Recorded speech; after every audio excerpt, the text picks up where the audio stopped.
Hello, this is Teach Nichols, and this video is on circuit components, variables, and the basic relationships between them.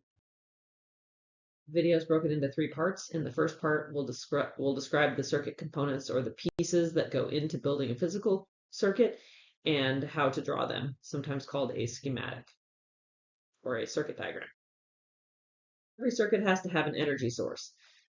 This is the thing that's going to be transforming chemical energy or some other kind of stored energy into the electric potential energy that the electrons will carry through the circuit, right?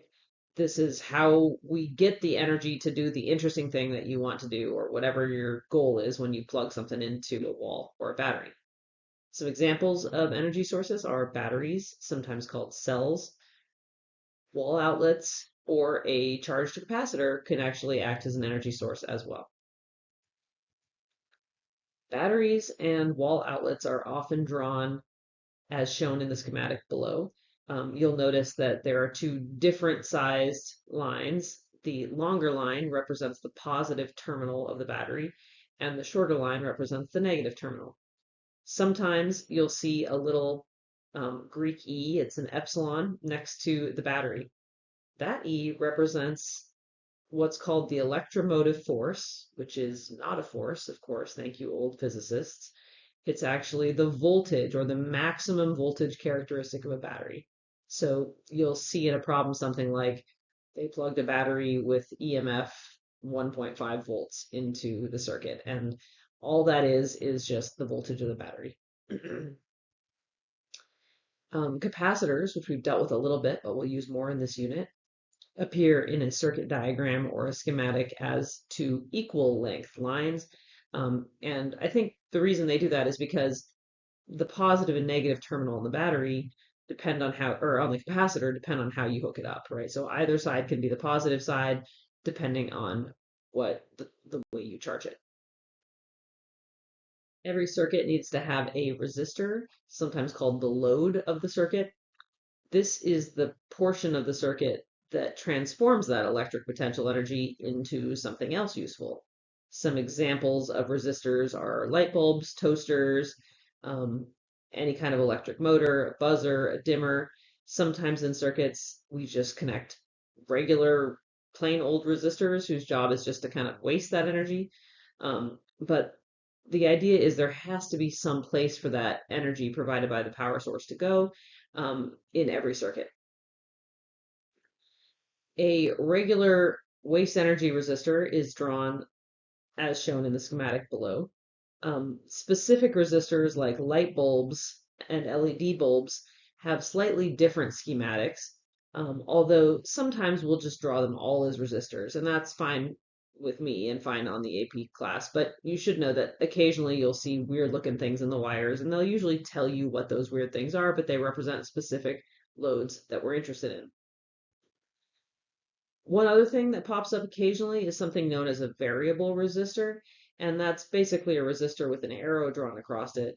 And it basically means that you can manually adjust the resistance of that.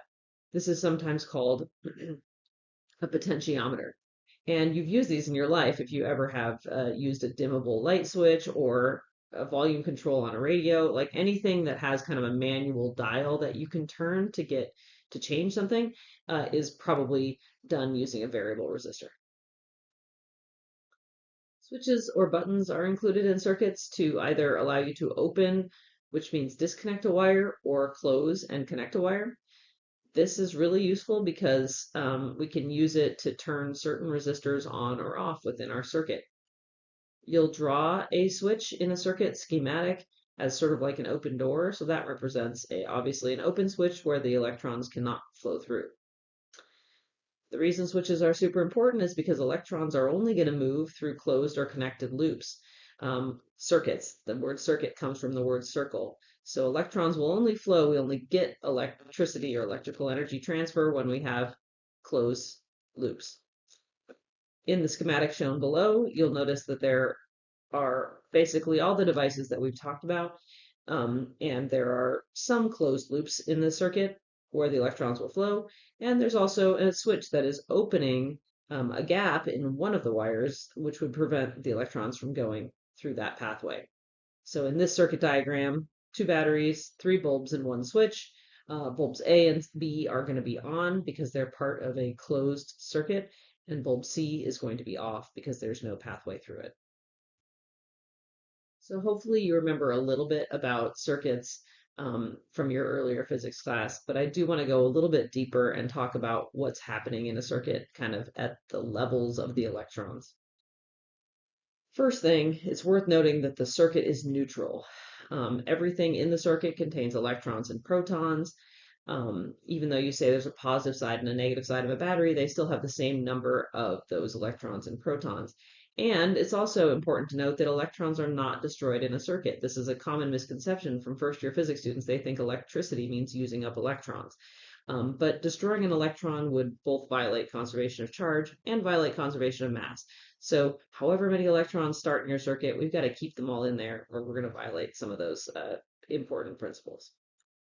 The job of the power source or the battery is to energize the electrons. It basically pumps them in one direction and changes the spacing between the electrons that are connected to that side of it. Of course, when negative charges are piled up together, that is work, and it will increase the electric energy per electron, which is the voltage. So we can change the voltage in different parts of the wire using that power source. When you close the switch, we now have what's called a voltage gradient, which means we have basically a conductor, a complete loop of a conductor, and we have a different voltage on one part of that wire than we have on the other. The electrons are more piled up on the negative terminal and less piled up on the positive terminal. This results in an electric field in the wire and a force that basically pushes the electrons around the loop. The electrons are going to spontaneously move from that area of high energy to the area of low energy. They're going to try to spread out. You can think of that as them repelling each other when they're packed up or being attracted to the positive side of the positive terminal of the battery. Any of those ways are fine to think about it, but obviously this is going to result in motion of the electrons. When the electrons are moved, that energy that they had at the beginning stored up has to go somewhere. That electrical potential energy, because of conservation of energy, has to be transformed into some other kind of energy. And that is sort of like kinetic motion energy of the electrons during some parts of the circuit, but it also can result in heat or sound or all the other kind of beautiful energies that we use in this world. So when those electrons are moving through the circuit, that means their electric potential energy is changing, and that provides opportunities to transform it. And this transformation happens at any device in the circuit that has resistance. Some of those are more significant transformations than others, as we'll talk about later on. There is a rule that says the electrons basically have to return to the electric or to the other terminal of the battery with having used up all of the energy they gained at the battery. And then they start the cycle again. So those electrons are just going to keep flowing through there. And from a physics perspective, this means that delta V, or the change in voltage for an electron in any complete loop, is going to be 0. There's places that they gain energy as they move through the battery, for example, and places that they lose energy, but that gain and loss is going to be equal in any loop. And this is a manifestation of the conservation of energy, which of course permeates all of the physics that we talk about. Part 2, circuit variables and how to measure them. I recommend making flashcards for these. There's not very many, which is good news, but you do need to be really familiar with them. So the first physics variable is voltage, which we should be familiar with from the last unit. The units of voltage are the joule per coulomb, or the volt, and voltage is defined as the amount of electrical potential energy stored in each coulomb as charge, just like it was in the last unit. When you want to measure voltage in a circuit, you use a device known as a voltmeter. And a voltmeter looks like the picture shown. There are 2 probes coming out of the voltmeter, and those 2 probes, when you're trying to measure voltage, they need to be connected parallel to whatever you want to measure. And the reason is that they actually only measure potential difference, so potential gains or potential losses. And since those potential changes happen only through the resistive devices, you have to basically touch one side of the device and the other side of the device, and then the voltmeter is going to tell you how much voltage was either gained or lost at that device. The second variable is current, which is represented by the letter capital I for no good reason. The units of current are the coulomb every second, otherwise known as an ampere or an amp, or sometimes just the letter capital A. So an amp is the number of coulombs of electrons that are passing by a point in space each second. It's like a flow rate. It's not a velocity, it's more of a counting of the electrons per second. And there is an equation that represents this on your equation sheet that says I is equal to delta Q over delta T. So it's the amount of charges that move from one spot to another in a certain amount of time. The picture shows current in a traditional circuit, coming negative electrons coming out of the battery and flowing around and going back to the other side of the battery. But unfortunately, the first physicists to study current didn't know about electrons, and so they actually defined current as coming out of the positive side of the battery, which means that if you see an arrow representing current in a circuit, it's going to be coming out of the positive terminal, even though the actual charge carriers are electrons. As we know, they're the things that can move, and they would go the other way. We are going to measure current in our circuits using a device known as an ammeter, which looks just like the voltmeter typically, but the key thing is the ammeter is actually connected completely differently in a circuit. If you connect them wrong, you're probably going to blow a fuse. The probes in the ammeter have to basically be counting how many electrons are going through the ammeter, which means you have to connect it in series with the device of interest as shown. So you have to actually force the electrons to go through that device as part of your circuit if you want it to work.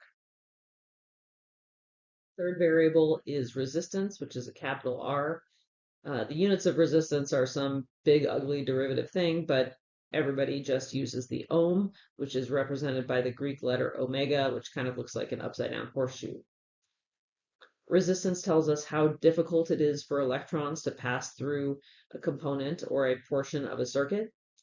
It turns out that all conducting materials, and I'm talking about resistors, loads, and also just the wires themselves, have resistance to the flow of electrons. This resistance depends on three things. It depends on the natural resistivity of the material. So some materials are more conducting and some materials are not. And that sort of natural tendency to allow electrons to flow through is represented by the Greek symbol rho in this equation that you'll get in a minute. And it is a linear relationship with the resistance of the device. So the more resistivity, the harder it is to get through. The second variable that affects the resistance of a device is the length of the material. That's an L. It's kind of hard to see. But in any case, this is also a linear relationship because you can imagine the longer the device that the electrons have to go through, the harder it is for them to get from one end to the other. And the last variable that affects the resistance is the surface area of the material. And this is actually an inverse relationship.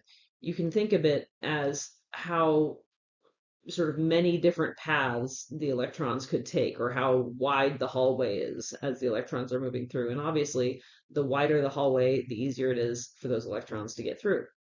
Here's the equation that you'll see on your equation sheet. I would call this the resistance of a wire equation because that's what it works for, just wires. And it's pretty straightforward. It's rho times L over A. So if you kind of include those definitions in your mental mindset, you'll understand that like a very short, fat wire is going to have a small resistance because there's not a lot of space for the electrons to have to travel, not a lot of distance to travel through, but they have a lot of different paths or space to get through compared to a larger resistance wire that is longer and thinner.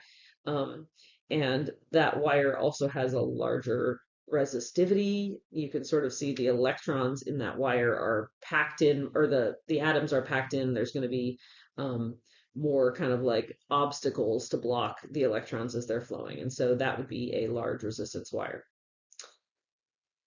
In the physics problems, you will sometimes be told the wires are ideal. That means we want to pretend that they don't have resistance, and in many applications, it is sort of a negligible resistance. In other words, the resistor is so much harder to get through in the circuit than the wire that we don't care about the wires.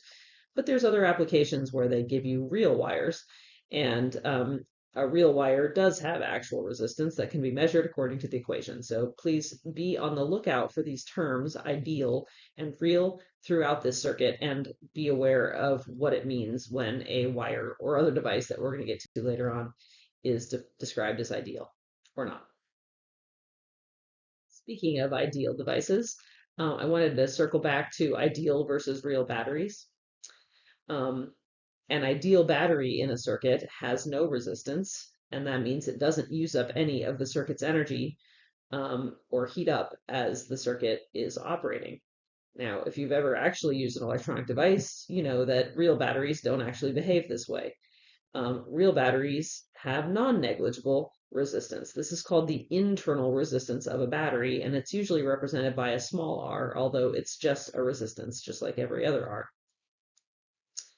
If you have a battery that is described as real, or if they say explicitly the battery has internal resistance, when you're drawing your circuit diagram, you're going to draw the battery power supply. You can see that little EMF in that drawing.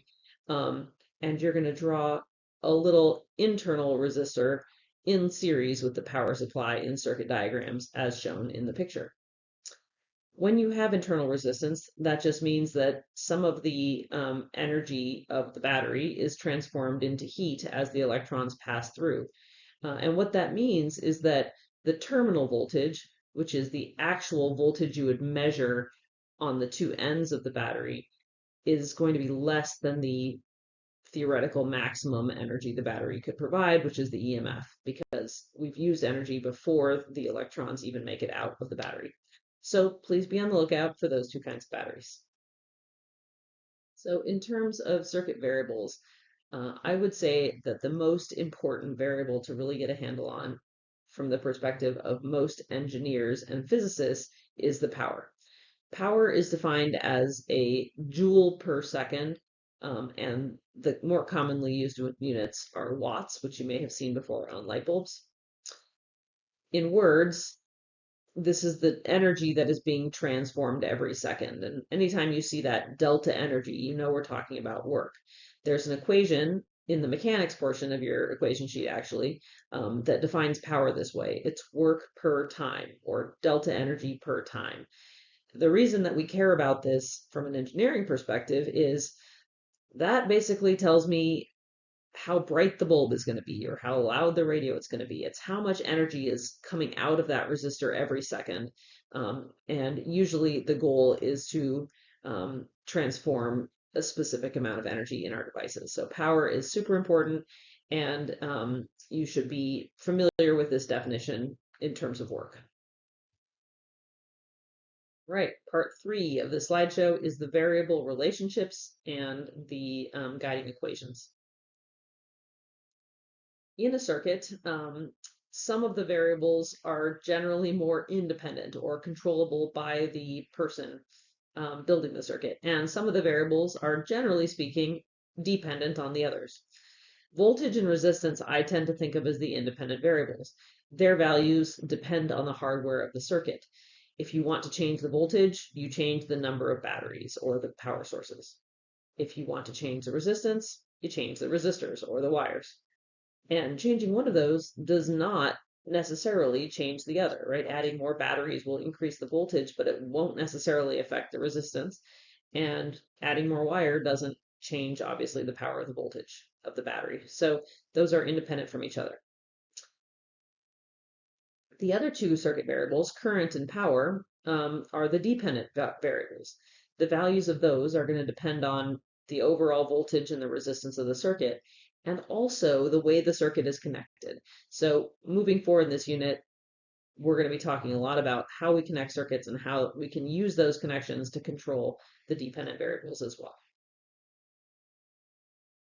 So there really are two big guiding equations that will be used all the time in circuits. The first is called Ohm's law.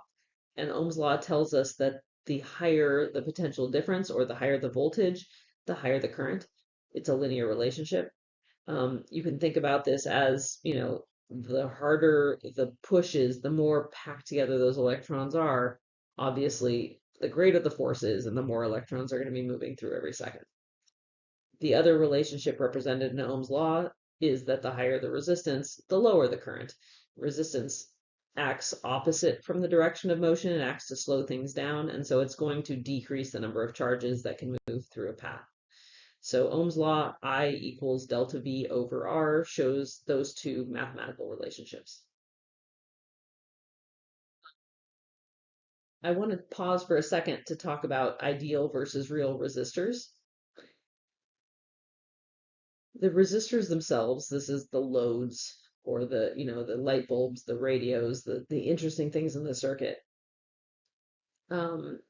should follow Ohm's law. They should be what's called ohmic, which means there should be a linear relationship between I and V. So if you were taking data with your ohm meter or with your ammeter and with your voltmeter, and the device you were looking at was ideal, then when you double the voltage, we're going to double the current. That's what that equation says should happen.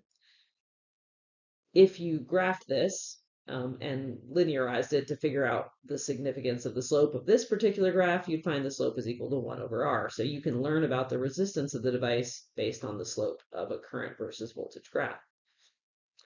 But it turns out in the real world, lots of devices are not quite ideal. Lots of radios and light bulbs don't quite behave the same when you reach very high or very low voltage values. So a non-ohmic device is a device in which the resistance or the slope is going to also be changing as the current changes. So a filament lamp, which is basically anything that glows red to heat up, like a toaster, you can see it's not quite linear. It's got a bit of a curve to it. A thermionic diode. This is not something that you need to understand the usage of. This is an electronic component, but you'll notice that it is obviously clearly not linear.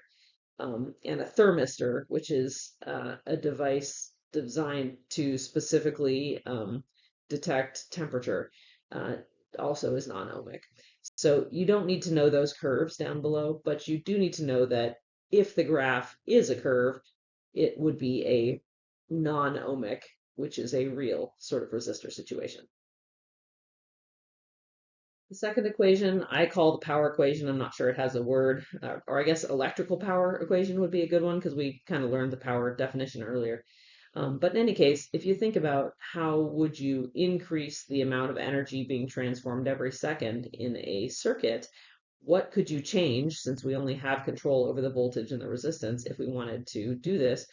The two primary ways you can increase the power are allow more electrons to move through the circuit.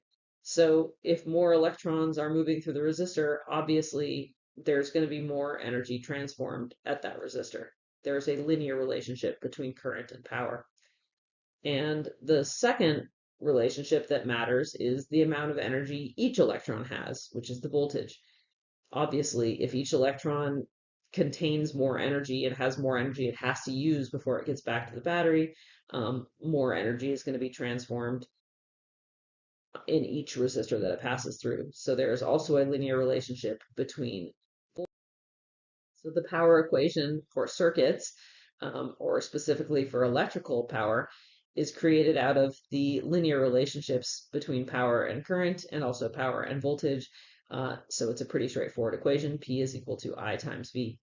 I should mention that for both of these equations, one of the cool things is that they work for any level of the circuit, which means you could zoom in on a wire or an individual resistor and these equations apply. But you can also zoom out and take a chunk of resistors, and those two equations will still apply for the system of those chunks or for the entire circuit as a whole. We can calculate power of the whole circuit as the current running through the whole circuit times the overall voltage drop during the circuit. On this equation, just before we move on, a little bit note about the units. Current is coulombs per second, voltage is joules per coulomb. So the Coulomb cancels and we're left with the joule per second, which is a watt. So the units of electrical power match up with the units of that work energy power that I introduced a few slides ago. All right, we've made it to the end of a really kind of intense video that had lots of review and also a few new things. So hopefully at this point you're able to answer the question, what are the critical parts of a circuit? What are the circuit variables? And what are the relationships and equations that describe them? All right, thanks for watching.